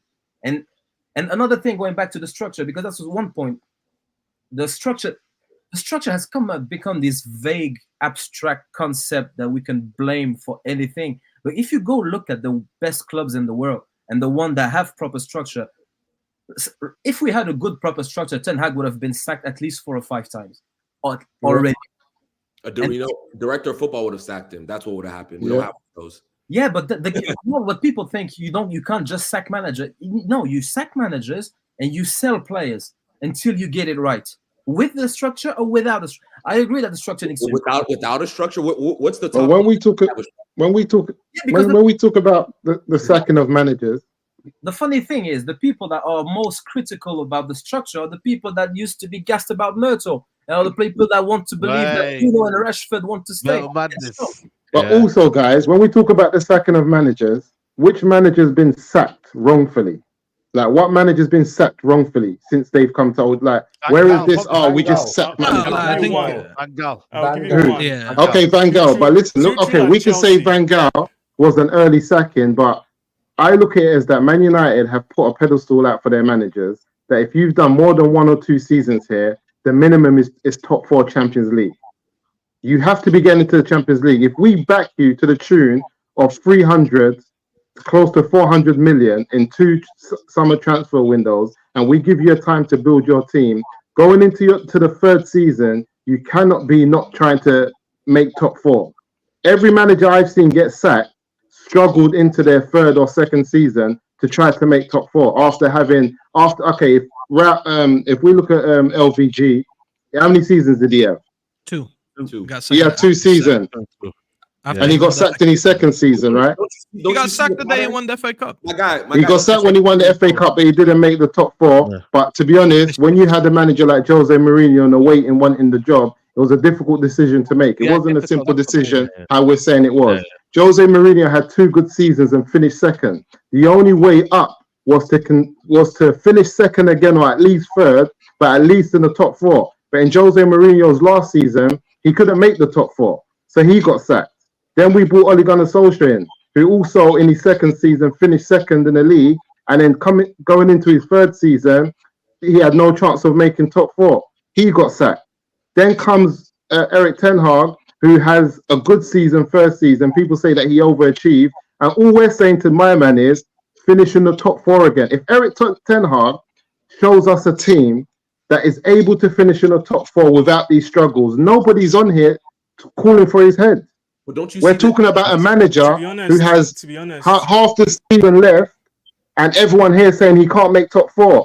How can Man United have half the season left, 5 points away from the top 4 or so, and we're saying that our manager cannot get this squad into it? And everyone's saying, I don't think we're going to make top 4, but we shouldn't sack him. What world do we live in? Nah, you in my shocking. opinion, we should get into the top 4, but I don't think that should define if Ten Hag should stay at Manchester United. If I'm being totally honest, he can get Okay. top 4 Now, that's crazy. and still be sacked. That's crazy. In my opinion, like that's how I evaluate managers and managers. I think the whole top 4 Oh, thing. yeah, I is get a what you mean mistake. now. Okay, sorry. I So thought you said We're not saying that you can't get sacked because you couldn't get top 4, but we're saying you But definitely should be getting sacked. If you I'm don't, saying that's we're what not saying that you Manchester can't United have finish been third doing. and get sacked. I'm saying that's Yeah, what the Manchester managers United have been doing. managers want And troubles and get that's sacked. not a good thing, right? Because with LVG, he had a project, we sacked him, got Jose Mourinho because of the total top 4 thing. It's not the right way to judge a manager and if he's right for your project. If Ineos, hopefully, come in and they look at Ten Hag, they look at what's going on, behind the scenes, his training methods, everything, how he is Yeah. with players and all this thing, and they decide. I would love it if they say, I would love it if we finish top 4 and they look at it and like, thank you, Ten Hag, for all you've done. You finished top 4, but we still don't think you're good enough for Manchester United. We want to move in a different direction. That will show me that these people are actually serious. That they don't make do you decisions know the based difference on between- finances. One second, One Saki, let me second. come in. No, no. Let me come in, bro. I was I need spoken for a while. I need to Relax, mention relax, something here relax, about one this second, thing. relax, Bro, one second, please. one second. Just one second. So on this, right? If you're thinking about the team and everything, right? If you're building on each season, right? Let's take this figuratively speaking. If you do something and you have building blocks and you build building blocks, maybe 8 pieces, 4 each row, right? And the next time you want to say you want to build on last season, so you still need to have those 8 building blocks and build on the next blocks. Is that all agreement? To build on the next team, you have to build on the blocks you've already done. Yes or no? Yeah. Yes? Okay, fine. Allow this. Let's make those building blocks the key players that helped us achieve what we did last season. Those key players, right? Those key players of the Casemiros, of the Martinezes, right? Those key people, even Ericsson at one point, right, was very, very key in that last season. Those building blocks. The one thing that I'm very on the line with Ten Hag, honestly, he's done some madness. I'm like, if the blip happened with Thanos tomorrow and he was gone, I'd be like, peace, right? But one thing that I'm trying to understand is if we had those building blocks from the first season and then built on it with this new signings of the Antonys and all the people with the Mounts and stuff like that, where would we be? Because if you think about it, the Tottenhams of the world, they've had their new team at the beginning of the season and had a very good run. They had all them, no one was really injured. None of their key players were injured. Madison was injured. Look what happened when Madison left. Villa for Rock when they've had to come back up. Arsenal didn't have any key players out. Man City didn't have any key players out for the majority of the beginning season. Very, very important. We had the worst injuries out of the whole Premier League in the terms of the top 6 team out of anyone. The spine of the defense has gone. The spine of the midfield went. And that's very key because when people say Ten Hag, and by the way, I'm not Ten Hag thinking he's got to stay. I'm thinking objectively. When people keep saying, "How do we not build on last season?" Well, tell me, how can you build on last season without the building blocks that got you there in the first place? But we started the season with them though. Those players only went missing after 4 games, and we had a terrible first start. Yeah, that's fine, bro. Sometimes that happens, right? But that's 4 games out of how many we played? 15, 16? No, but if you look at it though, I agree with you. But if you look at the preseason, when we had a bad preseason and something wasn't clicking, something weren't right, everyone was like, "Oh, it's preseason. Don't overhype it." But that same preseason form with all of our players, it started into the Prem. The same form we had in the preseason, it came straight into the first 3-4 games of the Prem, and everybody was there. We had Wan-Bissaka, Martinez, Varane, everyone was there. Yeah, bro. The thing about it, when you have 4 games, right? That's only 4 games, bro. And sometimes I know, but we started. What I'm saying is, imagine, look how we finished, and you have to remember that was from the end of last season. If we look at the end of last season, there's a couple more games, and Liverpool was knocking us out of the top 4. I think people don't remember that. We haven't played good since last season. That's a fair comment. By the way, I just think we haven't had enough time. I would love to see us with the key people for like 10 games. That's my point now. Now the excuses now going to stop now when now the manager's got Casemiro back, 100%, Sancho back. 100%. You know what I mean? Is it a case now if Man United don't play well now, am I going to hear still excuses of, you know what, but we haven't still got Maguire back. We haven't still got Mason Mount back. He dropped Casemiro for footballing reasons. He dropped Casemiro.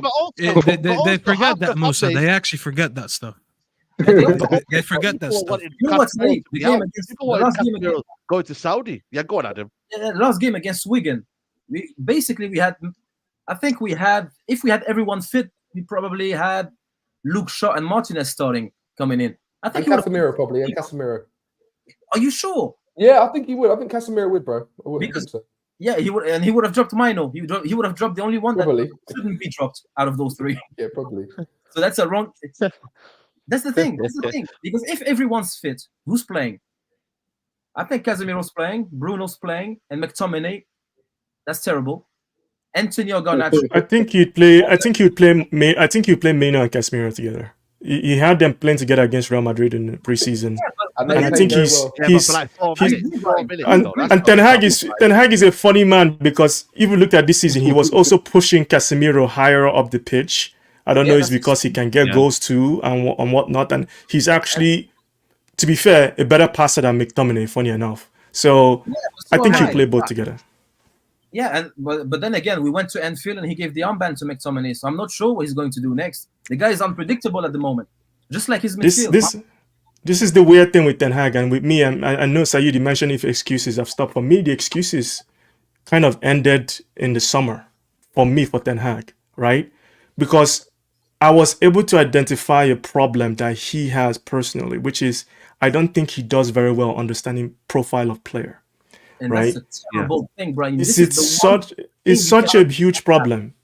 This is the one thing you cannot be bad at, not knowing the players who are good from the players who are shit.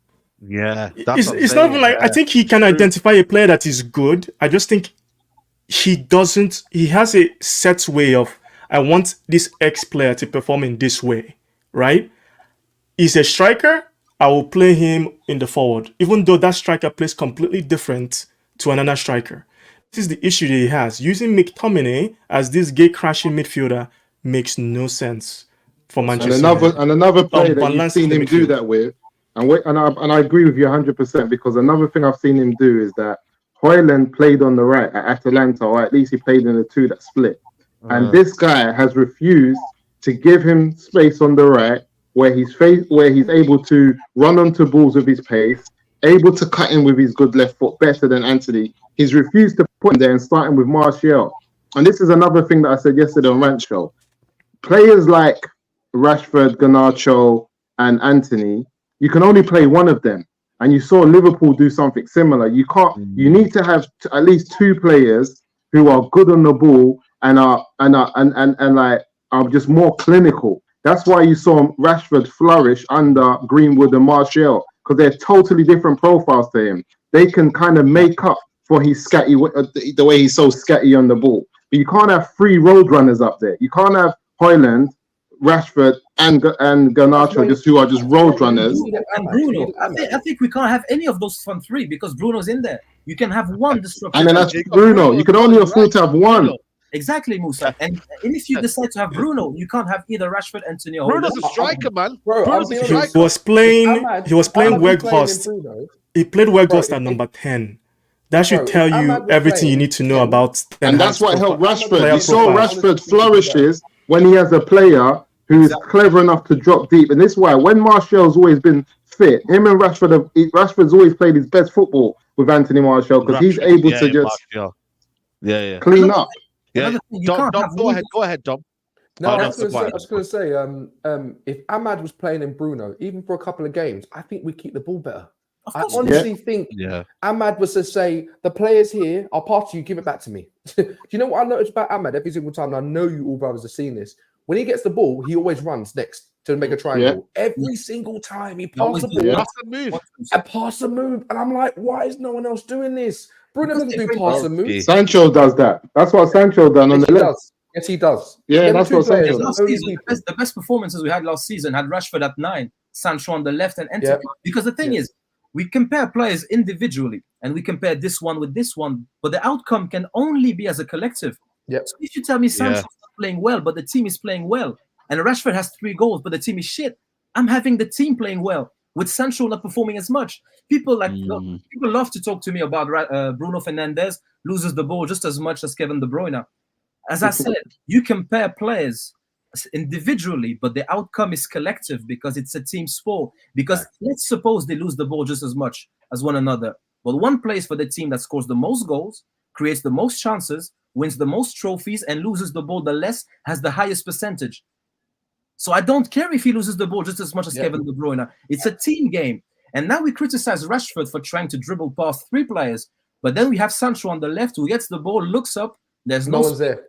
And he makes a pass. So now we are criticizing Sancho for doing what we say Rashford should do, and vice versa.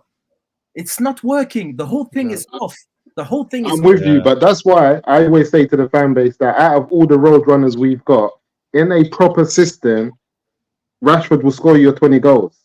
If you can afford to have one of those players, I'm having him. As much as people say that he's this, he's that. And that's just because you can always have one of them. You just can't have too many. But I'm saying in a proper system, he does what he does. He will score you those goals. Because even if you look at his numbers as a winger or a forward left, look at his numbers. People won't have it, but if you look at his numbers, it's because obviously the team's not doing well. But if you look at his numbers, I think he's only, since he came into the first team, he only had that one season where he scored 4. That was where he didn't get double figures. Other than that, he got double figures all the way through. There's been seasons, 21, 22. There's been seasons he scored 20 plus goals in all comps, and I'm like, he's absolutely terrible. Seriously.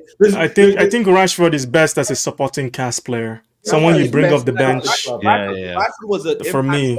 If Rashford was an impact sub off the bench or something like that, I would be much more lenient with him. But we treat systems, Rashford, man. We treat Rashford like he's Vinicius. We treat Rashford like he's Kvaratskhelia. We treat Rashford. He's okay. But bro, you know what? Saeed will know this. Saeed, tell me, I'll agree with you. Anybody who watches Manchester United in the stadium, you can, if you just watch Rashford, oh my gosh, he's so head down, lazy. When he gets the ball, when he gets the ball, he goes. Yeah, but you're individualizing him, guys, man. This is what I'm trying to say to you. Individually, he's not the great. He's not the greatest. He's not good. Bro. On that point, right? When we're thinking about individually, right? We were talking about every player individually. That's how we do it. We can't talk about a player collectively. That makes no sense. We're focusing on Rashford for a second here. He's not the key problem, but he's part of the problem, right? I think he's the biggest problem. Yeah. Well, I think Bruno's the biggest problem in honesty. Because he's the distributor, right? I agree with that. But with Rashford, his intelligence and his ethic and his work rate, the brother has just got the biggest payday of his life. Life. He's sorted for the next 5 years, right? And he's not even tracking back. The other game, do you see him when he made a run and he put his hand up and went, are you joking? Oh my god. But that's the whole team though. That's mostly in their attack, it's mostly Rashford that does that. That's Rashford. Can I just bring in Man, I'm gonna bring Staffy and then I'm gonna bring Adam involved. Staffy, what do you think? Is you just think Rashford's not that guy, or you reckon he's a system player? What's your prog? Then I'm gonna bring Adam in next. Bruno's our best player. Is Rashford an issue? Rashford is an issue. I don't think he's the biggest issue. I think the biggest issue is Bruno, and I think we should all agree on that. When I think it's hard to say that the biggest issue on any team is a winger. It's usually your spine. If you have a rotten spine, you call it out. And a part of your spine is the number 10, and our number 10 is not good enough.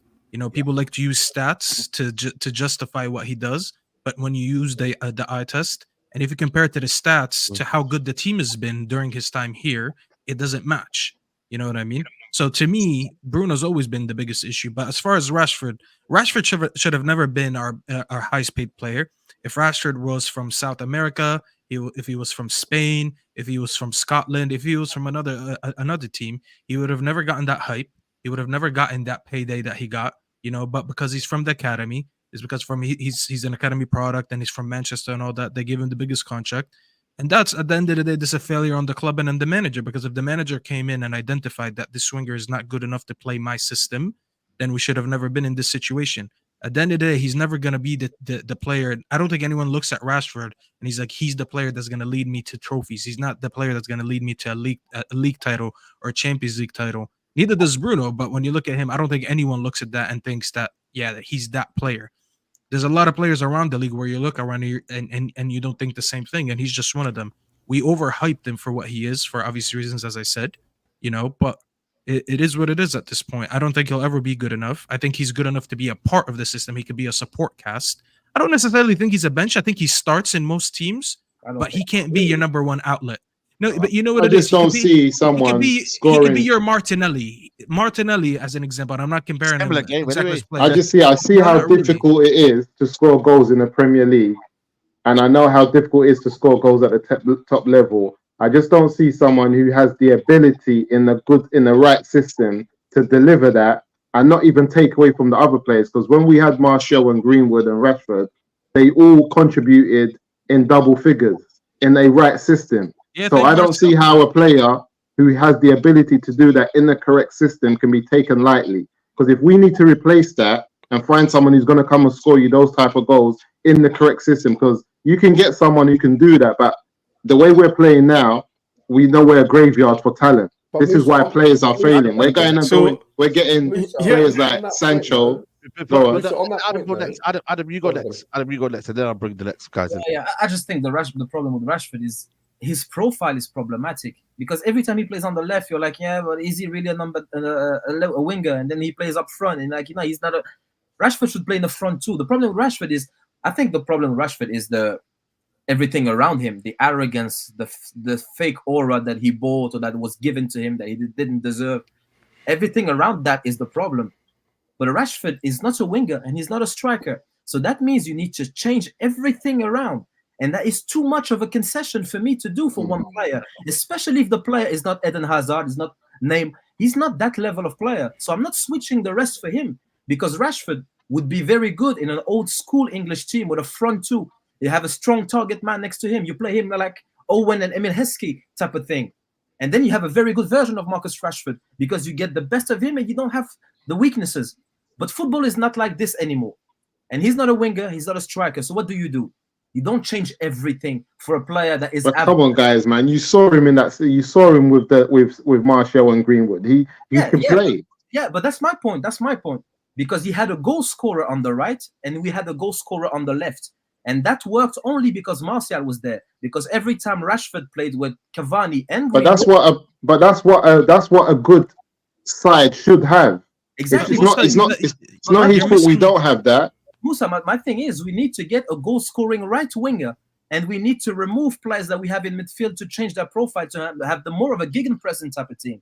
So that, I agree with you. Rashford can score from the left only if the player on the right can score, and only if the number 9 is a Firmino, Martial, Benzema. Because you 100%. see Rashford, for me, in Liverpool, he scores his goals.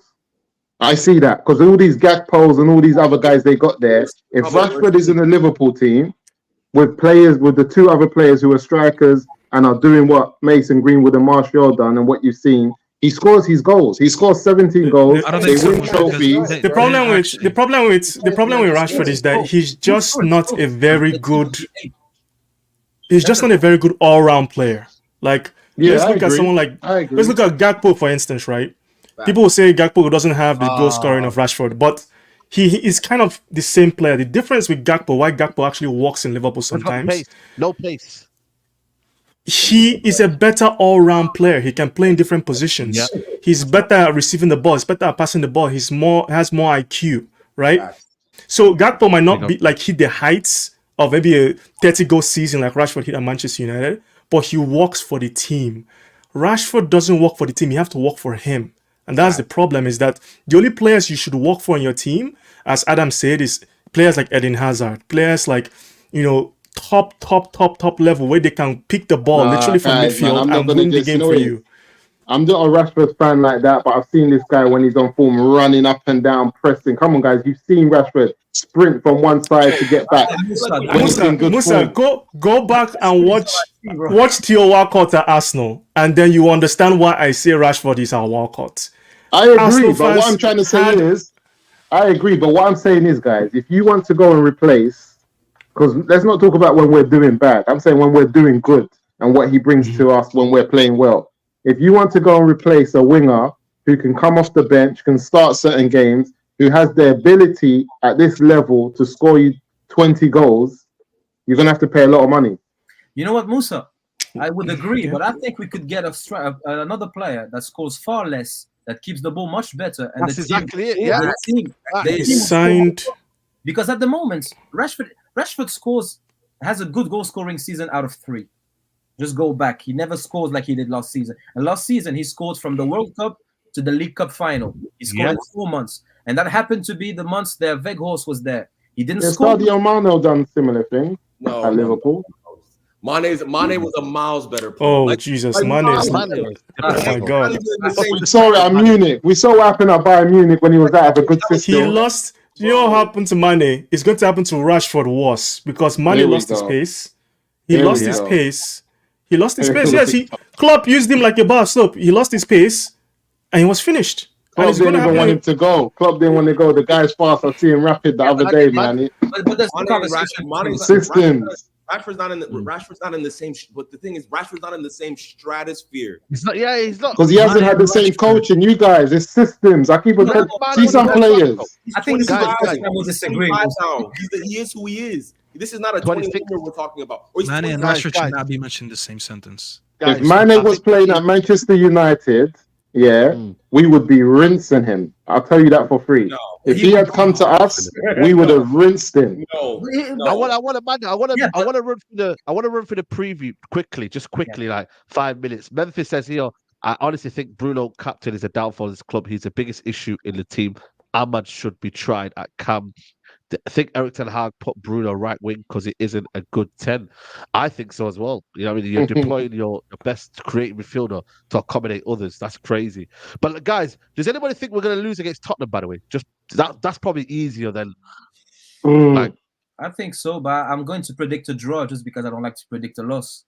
But, yeah, I'm not optimistic, but I'll be Sir Jim Ratcliffe is attending that game, right? Yeah. honest. Yes.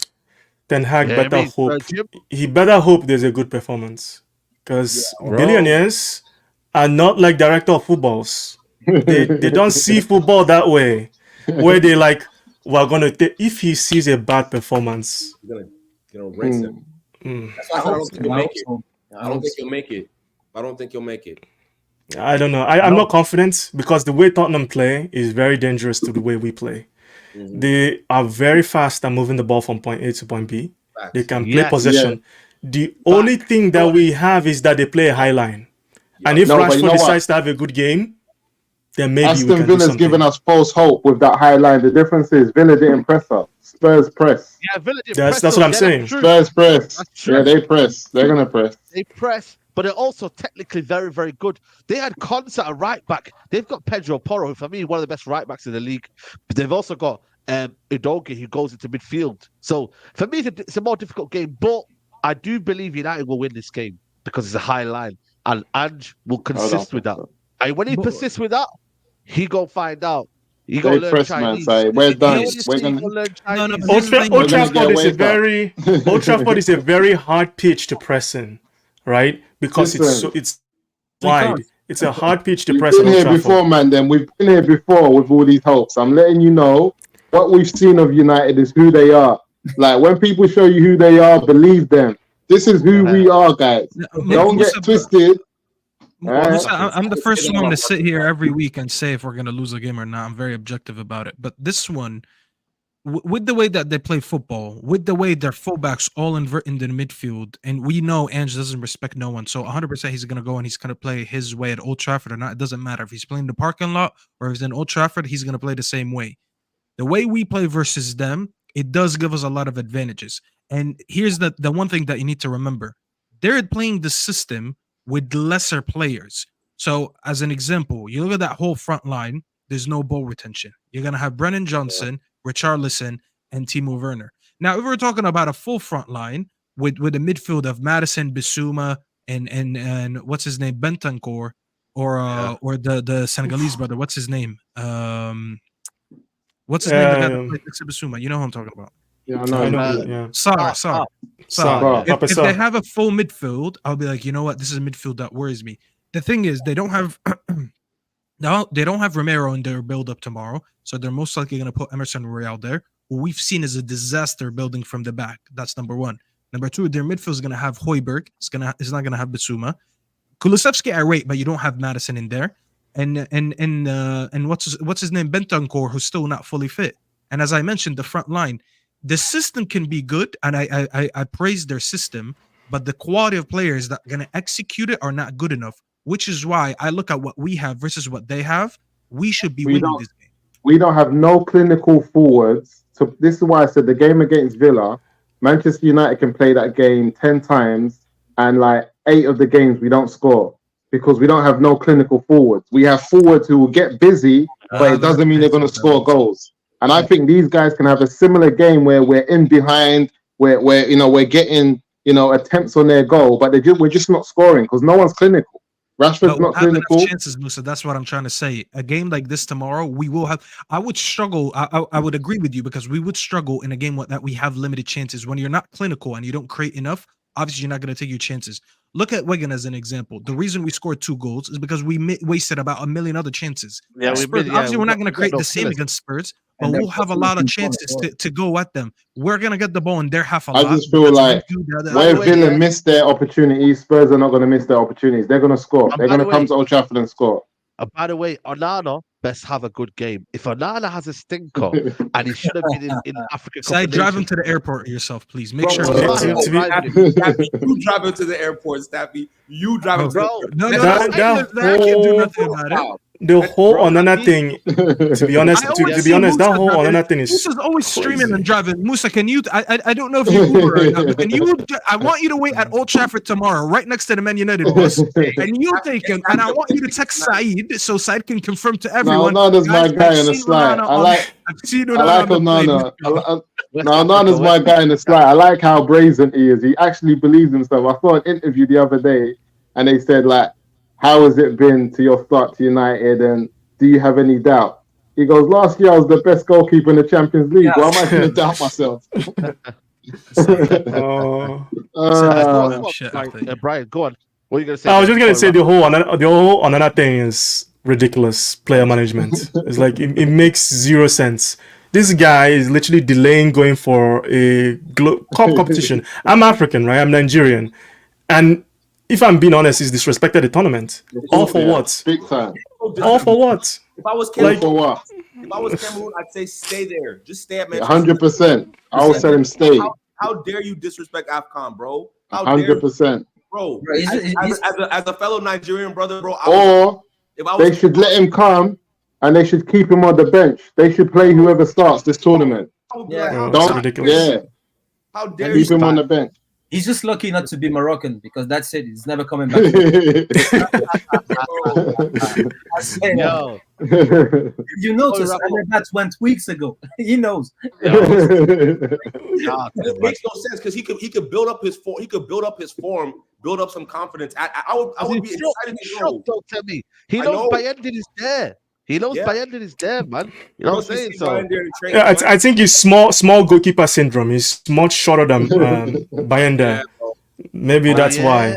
Facts. He's much shorter. Bayenda is a giant. The guy is like what 6'7" or 6'6", something like that. What? Ridiculous. Is he? He's huge. He's really tall.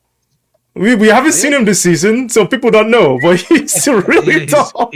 He's fictional. He's not real. 1.9 How tall is that? 1.98 6'6". meters. That's Michael Jordan. 1.98. That's tall. That's tall. What? So he's basically 2 inches taller than De Gea. He's my height. He's 6'6". You're 6'6". Oh. I mean, that's 6'6". Man trying to claim 6'6", you know. Man trying to No, claim I'm being serious. Man I'll show you trying my to claim ID. 6'6". Go all the way back to that wall. You want me to go over there? Okay, hold on. Remember Pantilimon? Remember Pantilimon? That's Yeah. bro. That's Oh yeah, tall. He's as tall as the door, bro. He's tall. Oh, 6'8". That's why he's that's why he's standing on his stream, man. He's like, yo, listen, like, I'm done, man. Yeah. That's saying. Listen, we're gonna wrap it up. Make sure you like the video. Knowledge, big up to Saeed. We technically haven't changed managers since Jose. This is about Jose, Oli, and Eric Ten Hag. All allow their forwards to freestyle while the midfield is open to any man like a brothel. Broski, it's crazy, man. When you think about it, it's been vibes FC, man. Lukaku to this, to that, bro. It's crazy, man. But listen, last predictions. I'm gonna go 2-1 United. Tell me, give me one prediction before I go. 2-1 United. I'm going. I'm gonna go 2-2. 2-2. Stuffy. I'm also going for a 2-1. I think we'll have just enough to beat them because they're not full strength. And I think that game is going to be won or lost on our right-hand side. It's going to be Garnacho versus Udogie, in my opinion, the matchup to look forward to. Yeah. Okay. Brian, talk to me. Prediction. Saeed, I don't know if you've noticed, but anytime I've been on your streams, I've been predicting Man United would lose. I think it's going to be 3-2 Spurs. So Oh, shit. I think the Old Trafford jinx, like this season, has helped us in certain games, but I think this game, just the way how relentless Tottenham are with the way they play, like they never depart from it. All the other teams that are giving us problems, Villa, Chelsea, even despite how poor they are, they created chances against us. Yeah. I think the same will happen. I just think there's too many mistakes in Man United and setbacks. Heads go down. I'm just worried about that. So I think 3-2 Tottenham, Son with maybe 2 goals or something like that. Yeah. Okay. Adam, you said, I think you already said it, draw, didn't you say? Draw. Yeah, exactly. I think 2-2, and I don't see us scoring 2 goals. So that's very optimistic. Yeah, there you go. And Musa, So, chat to us. I'm thinking we're going to get I think next week, yeah, a lot of United fans are not going to be happy. I think we're going to see like a 4 from Spurs. They're going to, we're going to really see our levels. We're going to see our levels. I'm just being honest. I just think, I don't know what gives us this hope. Based on what I've seen Spurs do and how relentless they are, and knowing how soft in the middle we are as a midfield, and how if a team scores first and how we crump. Listen, just get ready, guys. Hold on, Son. It says Son is not. Yeah, Son is in the Asia Cup. So okay, that might change my prediction. Oh, okay, that might change my prediction. Don't worry about that. We've been havoc by worse teams, man. Who was it? The last team that has us up? Was it Bournemouth? Son was the player I was most worried about. I haven't forgot he's not going to be there. We're getting terrorized by Bournemouth. And there's no Son. There's no Sar. There's no Romero. There's no Kulu. Apparently, they have Timo Werner. This is what I'm saying. This is one of the that changed me my prediction. I think it has to.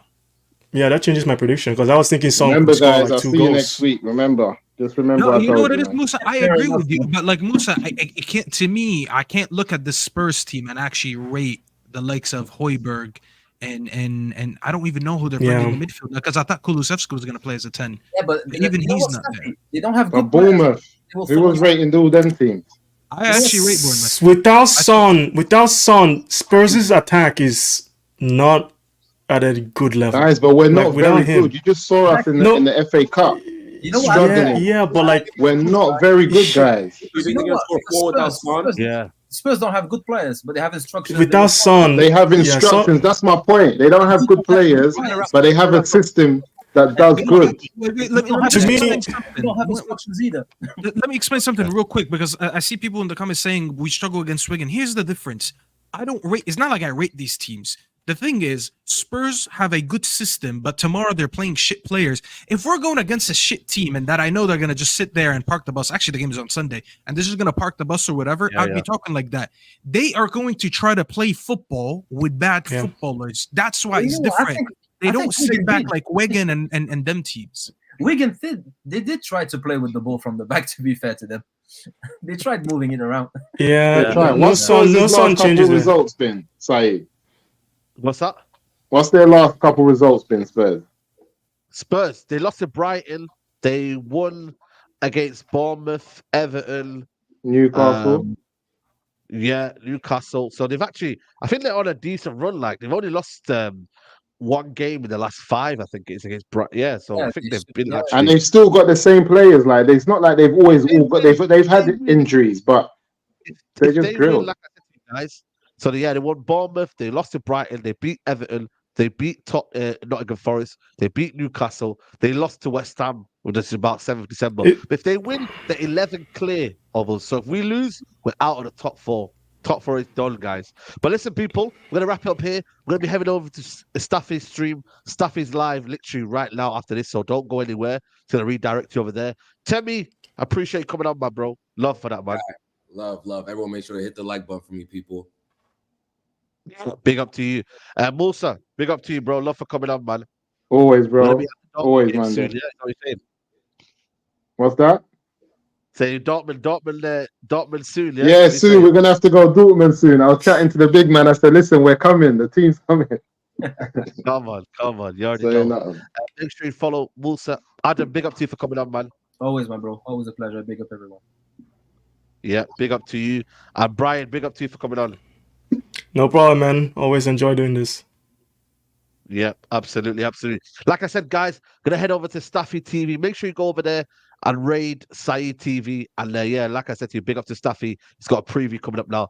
I'll be back tomorrow. Chelsea watch along, and also Sancho watch along as well tomorrow, and the City game as well. So tomorrow, tune in. Chelsea, Fulham. If they beat us, they're ahead of us, by the way. Chelsea. If they win tomorrow, they're ahead of Man United. They are ahead of Manchester United. So we must be there tomorrow to make sure that doesn't happen. But guys, relax. They're going to lose. Listen, I don't know, bro. I don't know.